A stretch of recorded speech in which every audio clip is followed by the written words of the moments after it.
Hello friends, back to Bhavani life style. இன்றைக்கி ரக்ஷாபந்தனை முன்னிட்டு நம்ம வீட்டில் இன்றைக்கி அவல் லட்டு பண்ணலாம் வாங்க. இந்த லட்டுக்கு நமக்கு கீ வேண்டாம், எண்ணெய் வேண்டாம். ரொம்ப சிம்பிளான ரெசிபி, வெரி டேஸ்ட். ஃபஸ்ட் இந்த அவலை கருக விடாமல் நல்லா வறுத்து எடுத்துக்கணும். இந்த கப்புக்கு நான் 1 கப் அவல் எடுத்திருக்கேன். இந்த பக்கம் கொஞ்சோண்டு வேர்க்கடலை, கொஞ்சோண்டு தேங்காய் நல்லா ரோஸ்ட் பண்ணி எடுத்துக்கலாம். இப்போ நல்லா சூடாறிட்டு மஞ்சள் பேர்த்தம்பழம் 2 ஏலக்காய், வறுத்த தேங்காய் பிடிச்சி எடுத்துகிட்டு வரலாம். அளவுக்கு பிடிச்சாச்சு. நல்லா மணல் மாதிரி நரன்னு இருக்கணும்.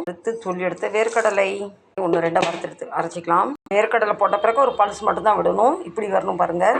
அடுத்து இன்னும் நம்ம மண்டை வெல்லம் தான் 200 மண்டை வெல்லம் எடுத்திருக்கேன். இதுக்கு குறைய 2-3 ஸ்பூன் தண்ணி ஊற்றினா போதும். இப்போ நம்ம வெல்லம் நல்லா கொதிச்சுட்டு இது கம்பி பதம் வரணும்னு அவசியம் இல்லை. பிடிச்ச அவலை இதை தட்டிடலாம்.